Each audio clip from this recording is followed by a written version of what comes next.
राजस्थान की राजनीति में राजेश पायलट का नाम एक ऐतिहासिक नाम है जिसे कोई भी नहीं भुला सकता।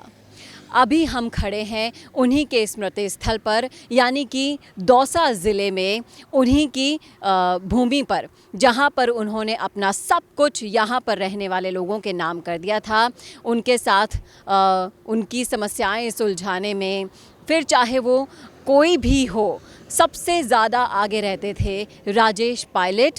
और उन्हीं के कदम चिन्हों पर आज उनके बेटे भी चल रहे हैं। और दौसा ज़िले में राजेश पायलट की अहमियत कितनी है, कितना इसके इतिहास में, राजनीतिक इतिहास में उनका योगदान रहा है, आज ये सब कुछ जानेंगे हम इस वीडियो में, इसलिए जुड़े रहेगा आखिर तक मेरे साथ। नमस्कार, मैं हूँ चेतना शर्मा और इस मुद्दे पर बातचीत करने के लिए मेरे साथ मौजूद हैं हमारे editor in chief Varun Bhansali जी।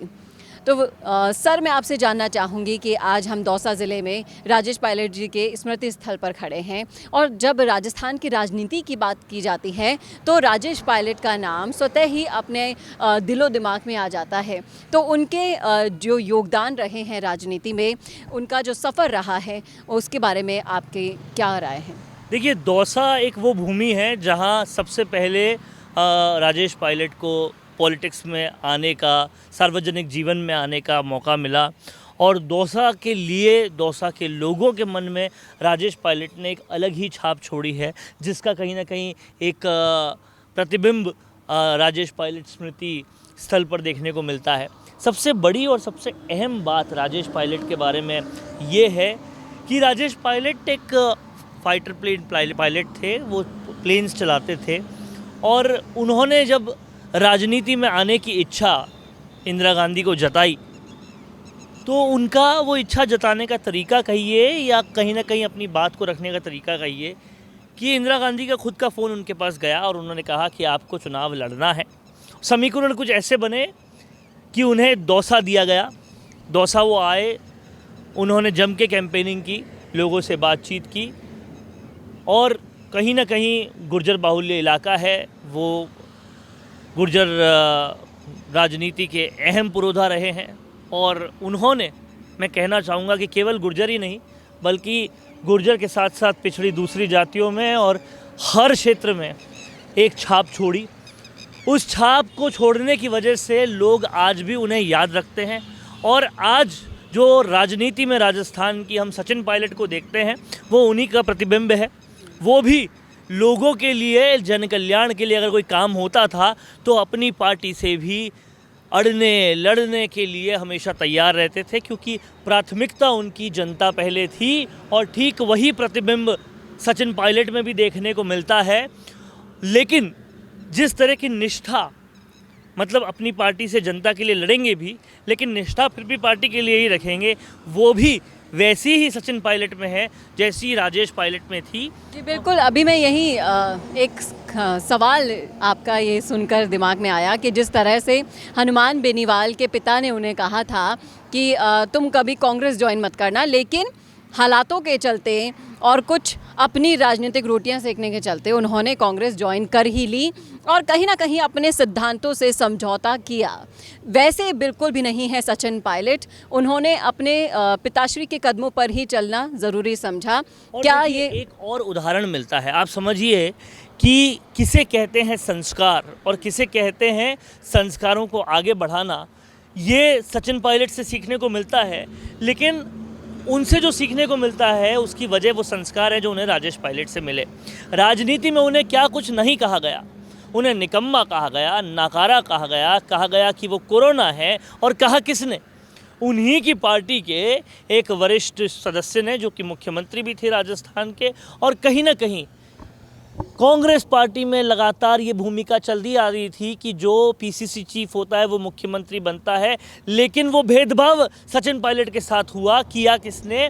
अशोक गहलोत ने किया। उन्होंने ही उनको नाकारा, निकम्मा, कोरोना, गद्दार सब कुछ बोला। लेकिन उनकी भाषा, उनकी शालीनता, उनकी तमीज़, उनका शिष्टाचार, ये सब संस्कार राजेश पायलट से मिले थे। वो ऐसे थे कि इतना सब कुछ सुनने के बावजूद भी उन्होंने अशोक गहलोत को पितातुल्य कहा। इतने सब पे सवाल होने के बावजूद भी उन्होंने हर बार मीडिया के माइक कैमरे के सामने यही कहा कि ये सब बातें छोड़ो, हमें कांग्रेस को आगे बढ़ाना है। ये अपनी पार्टी के लिए निष्ठा कहीं ना कहीं ऐसे संस्कारों से ही आती है। आप समझिए, देखिए, ज्योतिरादित्य सिंधिया, RPN सिंह, जतिन प्रसाद, तमाम सारे उनके दोस्त, उसके बाद मुरली देवड़ा, ये सारे लोग उनके दोस्त थे, सब पार्टी छोड़ के चले गए, लेकिन सचिन पायलट फिर भी निष्ठा पे कायम रहे। ये राजेश पायलट के ही संस्कार हैं और राजनीति में ऐसे संस्कार बहुत कम देखने को मिलते हैं। संस्कार वर्सेस स्वार्थ जब होता है तो ज़्यादातर वक्त स्वार्थ ही जीतता है, लेकिन सचिन पायलट राजेश पायलट के संस्कार से बने हैं, पले हैं, बड़े हैं। इसलिए कुछ ऐसे लोग भी होते हैं जो बाकी सब स्वार्थ से हटकर होते हैं, उनमें से एक सचिन पायलट है और यही देखने को मिला जी। और कहीं ना कहीं जो राजनीतिक गलियारों में हर बार चर्चा चलती थी कि सचिन पायलट बीजेपी में जाने वाले हैं, इस बात को हमेशा सिरे से उन्होंने इस चीज़ को नकारा। वो कहीं ना कहीं इनके पीछे इनको दिए हुए संस्कार ही थे। और सही कहा आपने कि राजनीति में संस्कार सबसे पहले जीते, स्वार्थ से वो बहुत कम मिलते हैं। और ऐसी ही शख्सियत राजेश पायलट जी भी थे और सचिन पायलट भी हैं। और आज उन्हीं की भूमि से हम आपके सामने लेकर आए हैं स्वार्थ बनाम जब संस्कार होता है तो कौन जीतता है, इन सब के साथ साथ जी। और यहाँ पर हम जहाँ पर खड़े हैं उस जगह का भी आपको थोड़ा सा बताते हैं। ये राजेश पायलट स्मृति स्थल है जो भंडाना गांव में है। जब आप हाईवे से चलते हैं दौसा से जयपुर की तरफ, तो आपको मेन हाईवे पर ये स्मृति स्थल दिखता है। इसके अंदर जब हम आते हैं तो कुछ इस तरीके से आप देखिए, सचिन पायलट की हर स्पीच में आपने सुना होगा राम राम सा वो ज़रूर बोलते हैं। वही राम राम सा भी राजेश पायलट से ही आया है। राजेश पायलट का जो चित्र है, जो उनकी मूर्ति है, वो बहुत ही बढ़िया नक्काशी से यहाँ पर उकेरी गई है और उस पर राम राम सा लिखा हुआ है।